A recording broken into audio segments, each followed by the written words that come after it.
नमस्कार दर्शकों, आप देख रहे हैं टीवी 30 इंडिया और मैं हूं आपके साथ राजदीप तोमर। दर्शकों, एक आज बहुत बड़े ज्वलंत मुद्दे के साथ हम मौजूद हैं और तमाम बार आपने सुना होगा कि सफेद चावल का काला कारोबार। तमाम बार प्रशासनिक जो टीमें हैं वो तमाम गोदामों में छापा मारकर और जो संदिग्ध चावल है उसको पकड़ती हैं, अवैध चावल जिसे भी घोषित किया जाता है तमाम तरीके से, और उनको बेचने वालों को और उनको स्टॉक करने वालों को माफिया की संज्ञा दी जाती है। तो इस पर क्या है ये पूरा, यानी कि इसकी शुरुआत कहां से होती है? क्योंकि जो हमारे पत्रकार साथी हैं वो तो इस बात को बहुत बेहतर तरीके से जानते हैं, प्रशासनिक लोग भी जो इस चीजों की इन्वेस्टिगेशन में लगते हैं वो भी जानते हैं, लेकिन आम लोग हैं, जो आम लोग हैं उनको नहीं मालूम होता कि वाकई में इसमें काला कारोबार का कहां से शब्द, ये काला कारोबार कहां से जुड़ा है, इसमें कहां से, ये कैसे ब्लैक मार्केटिंग होता है या किस तरीके से होता है, इसका जो पूरा प्रोसीजर है। उसके लिए हमारे संवाददाता हैं, हमारे सहयोगी हैं, उन्होंने बहुत मेहनत की और अंदर की गहरी जानकारी इकट्ठी की। उसके आधार पर, सूत्रों के जो दी गई जानकारियों के आधार पर बहुत सारी बातें हैं जो आज हम आपके बीच में रखेंगे, जिससे आप जानेंगे कि ये वाकई में किस तरीके से ये जो पूरा कारोबार है, ये उसे चाहे काला कारोबार कहें या जो भी कुछ कहें, वो किस तरीके से संपादित किया जाता है, उसका कैसा क्या जो पूरा एक स्ट्रक्चर है वो किस तरीके का है। तो अमित जी, आपका स्वागत है टीवी 30 इंडिया पर। धन्यवाद। अमित जी, आपने काफी लंबे समय लगकर काफी जानकारी इकट्ठी की सूत्रों के आधार पर, और बहुत सारी चीजें हैं जो हमारे दर्शकों के लिए बताएं। तो ये काला कारोबार कैसे हो गया? पहले तो ये जो चावल है, ये चावल कहां से आया? क्योंकि देखिए, बेचने वाले लोग तो आम लोग हैं जो चावल बेचते हैं, जैसा हम लोगों ने सुना है आमतौर पर। जब आदमी अपना खुद का चावल बेच रहा है तो वो गलत कहां हो गया? उसके पास अपने घर में अगर चावल है और वो अगर किसी को बेच रहा है तो गलत कहां हो गया? इसके विषय में थोड़ा शुरुआत से बताएं। देखिए तोमर जी, विशेष बात ये है कि गलत और सही इसका आकलन प्रशासन अधिकारी करेंगे, परंतु चावल की शुरुआत जो होती है वो पूर्ति विभाग के राशन डीलरों से होती है। राशन डीलर जब उपभोक्ताओं को चावल देते हैं, यहाँ ये पश्चिम का प्रदेश पड़ता है, यहाँ चावल कम खाने में उपयोग आता है। जब कम खाने में उपयोग आएगा तो वो चावल कहीं ना कहीं तो जाएगा ही जाएगा। ये देखने वाली बात मिलती है। सूत्रों से ये जानकारी मिली है कि जब चावल उपभोक्ताओं के पास जाता है तो उपभोक्ता उस चावल को ना उपयोग में लेकर उसको मार्केट में बेच देते हैं। मार्केट में जब ये बेचते हैं तो जगह जगह छोटे छोटे, नहीं, मार्केट में थोड़ा इस पे आ जाते हैं। मार्केट का मतलब क्या, बाजार की दुकानों में बेचते हैं या अपने दरवाजे पर ही कहीं से लेके बेचते हैं, कि बाजार की दुकानों में जाके बेचते हैं? ये इतनी बड़ी संख्या में चावल बांटा जा रहा है सरकार के द्वारा कि ये घर घर पर इसके व्यक्ति, जो चावल माफिया कह लीजिए या चावल से संबंधित कारोबार करने वाले लोग कह लीजिए इनको, ये अपने वाहनों से स्वयं घर घर जाकर इस चावल को इकट्ठा करते हैं और आम व्यक्तियों से इस चावल को खरीदते हैं। उसके बाद ये एक स्थान होता है इनका, जो बड़ा व्यापारी होता है, वो इस चावल को उस रेट में लगभग खरीद लेता है, कम रेटों में। ये आम व्यक्तियों से, लगभग सूत्रों से जो जानकारी मिली है, ये 15 से 16 रुपए किलो भाव में उपभोक्ताओं से खरीदा जाता है चावल। यानी कि आपका कहने का मतलब यह है, जो राशन कार्ड धारक हैं, जो कंट्रोल रेट पर पहले सरकारी चावल को खरीद के लाते हैं, वो अपनी आवश्यकता पड़ने पर, यही तो आपका कहने का मतलब यही है? जी जी जी जी। क्या इसके पीछे राशन डीलर भी बेचते हैं? यानी कि ये तो आपने उपभोक्ता बेच रहे हैं, एक बात बताइए, क्या राशन डीलर भी? क्योंकि बहुत बार ऐसा भी सुनने को आता है, अभी हाल ही में जो हाथरस जिले के प्रभारी मंत्री हैं, उन्होंने भी एक स्टेटमेंट दिया था, एक कार्यक्रम में आए थे हाथरस में, उन्होंने भी कहा था कि राशन में वितरण प्रणाली है जो हाथरस में, वो कहीं ना कहीं सुचारू रूप से नहीं है, और जो भी संबंधित लोग हैं इसमें, चाहे वो राशन डीलर हों या अधिकारी हों, विभागीय अधिकारी हों, उन सब पे सख्ती दिखाई जाएगी, उन सब पे कार्रवाई की जाएगी भ्रष्टाचार कानून के तहत। तो ये उनका भी स्टेटमेंट है, और बिल्कुल रिसेंटली स्टेटमेंट, अभी नजदीकी समय का, अभी 2 से 5 दिन पहले का स्टेटमेंट है। तो इसका मतलब है कहीं ना कहीं ऊपरी, उसे कह सकते हैं ऊपरी पावदान कह सकते हैं, कि जब एक मंत्री, जो कि मंत्रिमंडल का हिस्सा हैं प्रदेश सरकार में और खुद एक सरकारी अधिकारी भी रहे हैं और जो नॉलेज रखते हैं, जब वो इस बात को वो स्वीकार रहे हैं, वो अपने ऑन कैमरा और ऑन रिकॉर्ड बोल रहे हैं इस बात को, तो इसका मतलब है कहीं ना कहीं ये जग जाहिर है, लोगों तक है ये सूचना कि कहीं ना कहीं गलत तो है। वितरण प्रणाली जो है उसमें कहीं ना कहीं गलत है। तो उसमें क्या राशन डीलर की तरफ से भी ऐसा होता है, या आम लोग जो राशन डिपार्टमेंट की जो दुकानें हैं उनसे लेकर जाते हैं वो फिर कहीं बेचते हैं? देखिए, ये दोनों पहलू हैं। अब तक जब मंत्री जी जिले के प्रभारी मंत्री हैं, वो इस बात के लिए स्वयं इस बात को स्वीकार कर रहे हैं कि इस चावल की जो है कालाबाजारी हो रही है। तो कालाबाजारी आप किस रूप में मानेंगे? उपभोक्ता यदि बेच रहा है। एक मिनट में रोकना चाहूंगा। मैं चाहूंगा हमारे दर्शकों के लिए अपनी टीम से बोलूंगा कि एक बार स्क्रीन पर वो बयान चलाएं, जिस बयान में मंत्री जी बता रहे हैं कि इस तरह की जो बात जो हम लोग अभी जिक्र कर रहे हैं, ये उन्होंने किस तरीके से कहा और किस सापेक्ष में कहा, वो सारी चीजें एक बार चलाएं, क्योंकि हम चाहते हैं कि कोई भी चीज हो वो एकदम क्लियर कट लोगों तक पहुंचे।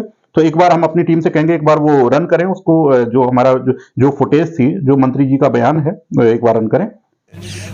जो मेरी चिंता है कि राशन जो गांव-गांव में बंट रहा है, वो एक एक दाना सही लाभार्थी को मिलना चाहिए। इसमें मुझे कुछ गांवों से शिकायत मिली है कि राशन पूरा नहीं मिल रहा है। तो ऐसा सभी नागरिकों से मेरा अनुरोध है कि एक भी दाना कम राशन का अगर दिया जा रहा है तो उसको स्वीकार ना करें।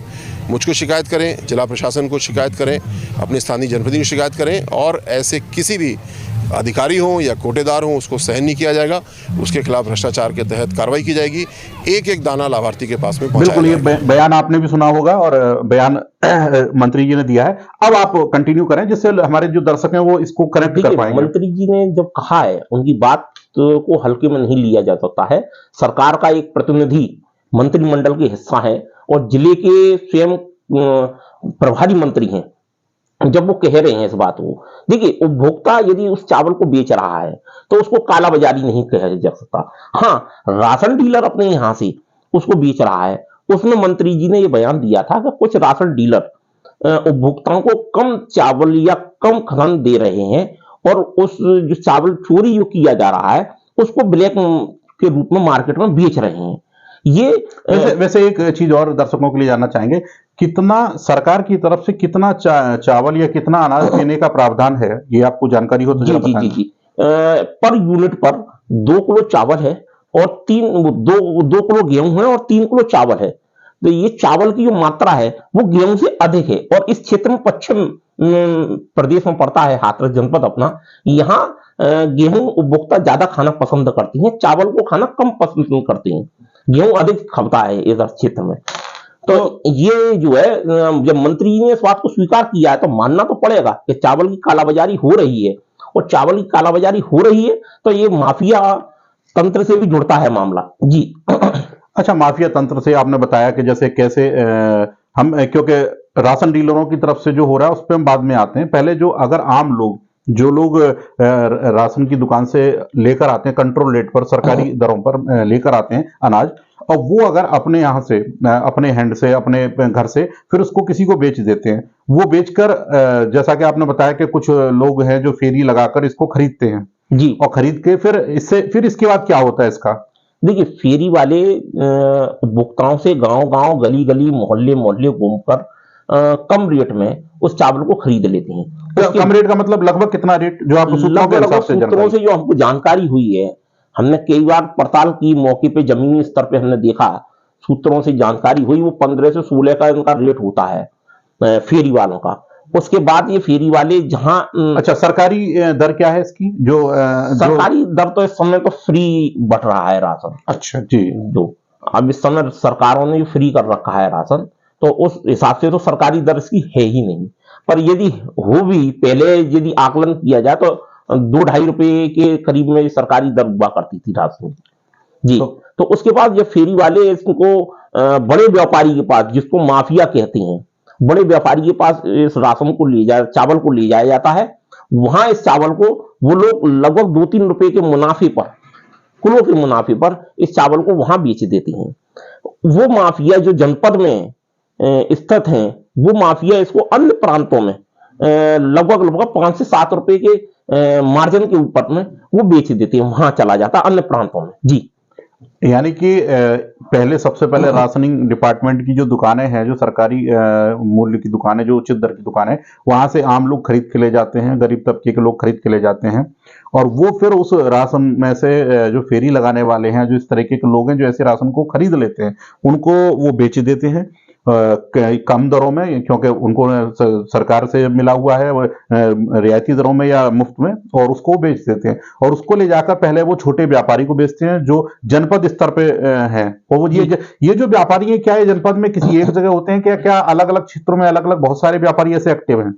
लगभग लगभग हाथरस जनपद की बात की जाए तो यहाँ पूरे जनपद में ऐसे व्यापारियों की जो संख्या बताई जाती है सूत्रों से, वो लगभग 2 दर्जन के करीब बताई जाती है।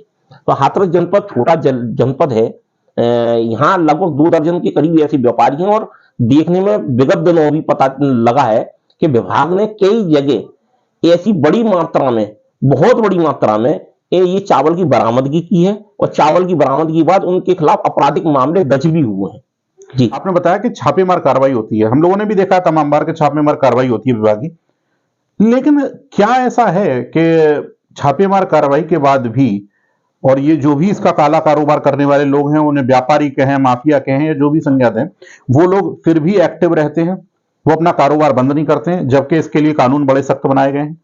यानी कि सरकारी जो राशन है या सरकारी जो चीजें हैं उनको आप बिक्री कर रहे हैं, ये बहुत गंभीर धाराओं में मुकदमा दर्ज होता है। बावजूद इसके फिर ये किस तरीके से आसानी से फिर दोबारा से कुछ दिन बाद एक्टिव हो जाते हैं, क्योंकि सरकार की जो, अगर देखा जाए तो इतनी बड़ी कानूनी कार्रवाई होती है, मजिस्ट्रेट लेवल का व्यक्ति के सामने ताले तोड़े जाते हैं, और वहां पे जो भी चीज होती है उनको एक सूचीबद्ध किया जाता है, मामला दर्ज किया जाता है, विभागीय तरफ मामला दर्ज होता है, और इसमें सारा कुछ बड़ा गंभीरता से ली जाने वाली चीजें होती है। बावजूद इसके और फिर भी ये जो भी काला कारोबार करने वाले लोग हैं फिर एक्टिव हो जाते हैं कुछ दिनों में, ऐसा क्यों? देखिए कानून की कुछ व्यवस्थाएं हैं भारतीय संविधान के हिसाब से।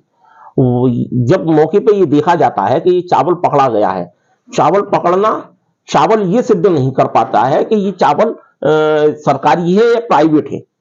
चावल को यदि सरकारी कट्टों में है चावल, तो आप उसको सिद्ध कर सकती हैं मौके पे कि ये चावल सरकारी है, पर मौके पे वो सरकारी कट्टे नहीं मिलते हैं। विभागीय अधिकारियों को देखा गया है, बहुत बड़ी स्तर पर देखा गया है। और जब हजारों कुंटल माल जब मिलता है, तो उसको जब सील किया जाता है या अपनी सुमुर्दी में विभाग ले लेता है चावल को, वो लैब पर जाता है।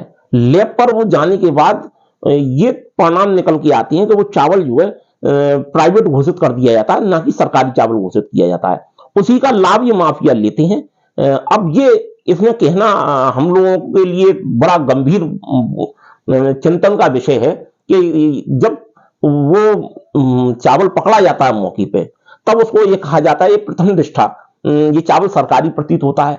और वो चावल जब लैब पर जाता है तो ये बहुत ही विचारणीय मुद्दा है कि वो चावल फिर सरकारी ना होके वो प्राइवेट की श्रेणी में आ जाता है, बिकने की स्थिति में आ जाता है। तो विभाग को कहीं ना कहीं इस बात पर चिंतन करना पड़ेगा, स्थानीय अधिकारियों को चिंतन करना पड़ेगा कि ये कैसे हो जाता है संभवतः। या तो माफिया इसके लिए मजबूत हैं कि वो जानते हैं कि हम कहां तक बच सकते हैं, और जब वो बच जाती हैं तो कंटिन्यूस दोबारा वो मार्केट में आ जाती हैं और वो काम करना चालू कर देती हैं। यानी कि आपका कहने का मतलब है जो कानूनी दाव, जो पेचीदगी है, जो बारीकियां हैं, उनमें कहीं ना कहीं जो इस तरह के काम करने वाले लोग हैं उन्होंने अपने लिए एक सफल रास्ता बना रखा है बच के निकलने का, कि अगर वो पकड़े भी जाते हैं तो कहीं ना कहीं पहले तो प्रयास करते हैं पकड़े ना जाए, तमाम तरीके से, अलग अलग तरीके से लोगों को प्रलोभन देके, और कैसे भी उसको, अगर नहीं भी होता है, ऐसा माहौल बनता है कि ऐसे नहीं भी अगर सेटलमेंट कोई होता है, तो ऐसी स्थिति में वो फिर इस पर डिपेंड रहते हैं कि अगर ये चावल ही जो है क्या कहते हैं सरकारी घोषित ना हो लैब टेस्ट में, तो फिर निश्चित तौर पे जब सरकारी चावल नहीं है तो फिर जो धाराएं लगी वो धाराएं भी निश्चित तौर पे हट जाएंगी, क्योंकि सरकारी चावल की ट्रेडिंग नहीं कर रहे हैं वो।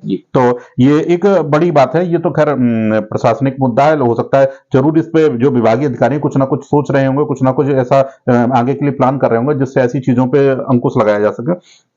ये जो पूरा चावल है, ये आपने बताया अन्य प्रदेशों में जाता है, अन्य प्रदेशों में क्या होता है? क्योंकि ये तो जैसे गवर्नमेंट वाला अगर आप बता रहे चावल है तो बड़ा मोटा साइज का चावल और छोटा सा चावल होता है, तो अन्य प्रदेशों में फिर जाके क्या ये ज्यादा महंगे दामों में कैसे बिक जाता है?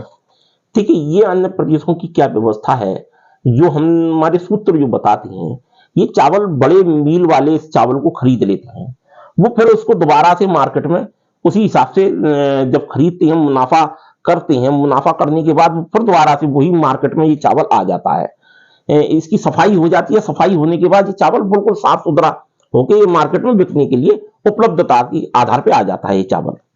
यानी कि एक एक सर्किल है, पूरा एक चक्र है जी जी कि पहले वो सरकारी दुकानों पर रहता है, तो इसमें जो आम लोग हैं वो लोग अपना सरकारी चावल लेकर आते हैं और वो बाद में बेच देते हैं। क्या वो भी इसमें कहीं ना कहीं दोषी नहीं है? बिल्कुल, ये बात तो है ही। क्योंकि हम दोषी उनको बताएं जो लोग इसको खरीद रहे हैं, जो लोग आगे ट्रेडिंग कर रहे हैं और जो लोग आगे फैक्ट्रियों और बड़ी बड़ी संस्थानों तक पहुंचा रहे हैं। उसके साथ साथ जो पहली कड़ी है, क्या वो आम आदमी जिसके लिए सरकार मुफ्त में जो है ये राशन उपलब्ध करा रही है, करोड़ों अरबों खरबों रुपए एक बहुत बड़ा बजट होता है ये राशन उपलब्ध कराने का, और देश के प्रधानमंत्री की बड़ी महत्वाकांक्षी योजना है कि हर गरीब को, और प्रदेश के मुखिया भी यही चाहते हैं, योगी आदित्यनाथ जी भी, कि हर गरीब तक मुफ्त में राशन पहुंचे और सुचारू रूप से पहुंचे।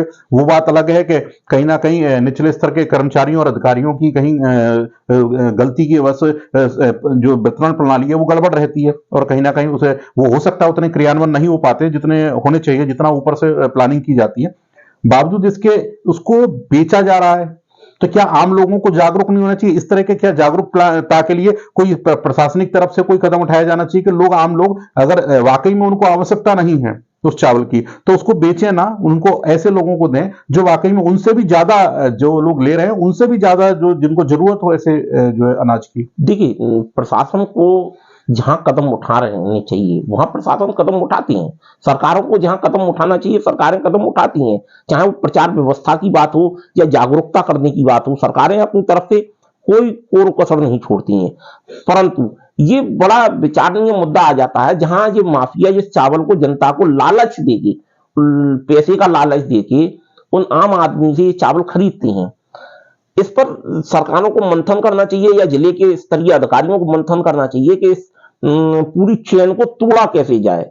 इस चेन को तोड़ने का सबसे जो मेन पॉइंट है, ये फेरी वाले यदि गांव में नहीं जाएंगे तो ये चावल बिकेगा ही नहीं। ये फेरी वाले उन उपभोक्ताओं को लालच नहीं देंगे पैसे का, तो ये चावल बिकेगा ही नहीं और माफियाओं तक ये चावल जाएगा ही नहीं। तो इस चेन को तोड़ना बहुत ही आवश्यक है। नहीं, इसमें एक चीज और मैं जोड़ना चाहूंगा कि फेरी वाले लेके, अगर जो बड़े मगरमच्छ बैठे हैं, जिन्हें कह सकते हैं, जो इन फेरी वालों से खरीदते हैं, बड़े स्तर पर स्टॉक करते हैं और फिर जो है बाद में बड़े बड़े ट्रकों से, लोडरों से उनसे भरवाकर और यहाँ से प्रदेश के बाहर तक सप्लाई करते हैं, वो क्या ऐसे लोगों पे प्रशासन पहले कब सख्ती करे? जब ऐसे लोगों पे सख्ती होगी तो निश्चित तौर पे जब वो लेना ही बंद कर देंगे इस तरीके का जो एक तरह से देखा जाए अवैध रूप से वो खरीद रहे हैं, अगर वो इस तरीके की अवैध जो खरीद ही बंद कर देंगे तो फेरी वाले क्या करेंगे? फेरी वाले और कोई चीज बेचेंगे या खरीदेंगे, और कोई सी व्यापार में लिप्त होंगे, वो इस तरीके से की चीजों से बचेंगे। तो ऐसे लोगों पर सख्ती क्या बड़े स्तर पे की जानी चाहिए? ये एक और विषय है, इस पे थोड़ा सा बताएं। क्या ऐसे लोगों पे, क्योंकि किसी एक आदमी पे सख्ती करके और उस पर टाइटनेस करना, जबकि ये सीधी सी बात है कि जब इतने बड़े स्तर पे काम होता है, ट्रक के ट्रक माल उतरता है, जाता है, आता है, तो ये छोटा मामला नहीं है। ये इसमें कहीं ना कहीं अगर प्रशासन अगर एक्टिव रहे तो ऐसा नहीं है कि ये चीज पकड़ी नहीं जा सकती और पूर्व में पकड़ी नहीं गई है। देखिए, पकड़ी गई हैं हजारों कुंटल माल। प्रशासन ने और विभागीय अधिकारियों ने बहुत ही मेहनत से पकड़ा है। रात आधी रात को छापेमार कार्रवाई की गई है प्रशासनिक अधिकारियों की तरफ से, जिला स्तरीय अधिकारियों की तरफ से। जिला स्तरीय अधिकारी, हमने देखा है जिला स्तरीय अधिकारी इतनी मेहनत करते हैं, रात भर छापेमार कार्रवाई करते हैं और बड़े तादाद में माल को पकड़ते भी हैं, चावल को।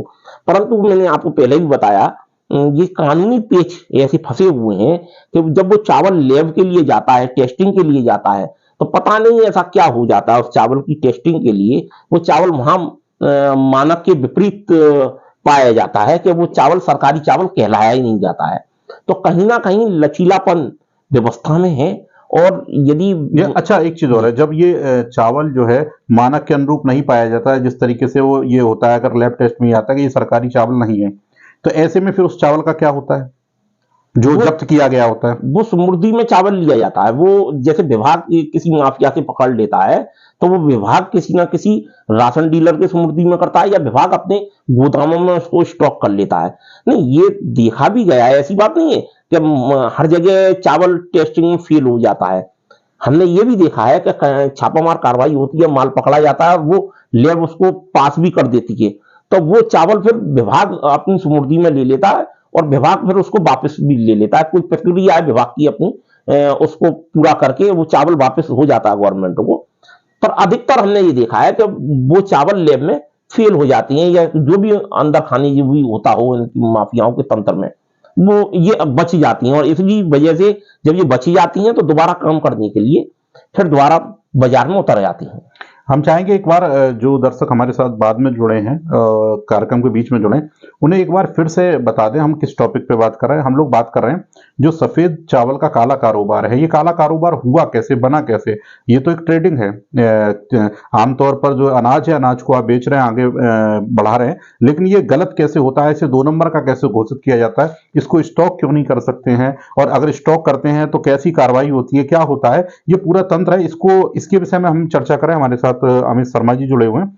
हम एक बार अपने दर्शकों के लिए, जो हमारे दर्शक बीच कार्यक्रम में जुड़े हैं, उनके लिए एक बार फिर से हम चाहेंगे अमित शर्मा जी से कि एक बार इसको प्रोसीजर को बताएं कि कहां से ये शुरुआत होती है और कहां तक जाता है, और लगभग एक अनुमानित जो आपके सूत्रों के से जानकारी है कि कितने रुपए से ये बिकता है और कहां तक और कितने रुपए तक का पहुंचता है, और कैसे जो इससे जुड़े कारोबार से जुड़े लोग हैं वो पकड़े जाने के बाद भी अपने आप को सुरक्षित कर लेते हैं। जो भी कमजोर कड़ी है कानूनी दांवपेच की, उनमें कैसे अपने आप को सुरक्षित कर लेते हैं। एक बार फिर से जो है हमारे दर्शकों के लिए आप शुरुआत से बता दें कि कहां से कैसे क्या होता है, तो एक बार दर्शक जो बीच कार्यक्रम में जुड़े हैं वो थोड़ा सा बेहतर तरीके से समझ सकेंगे।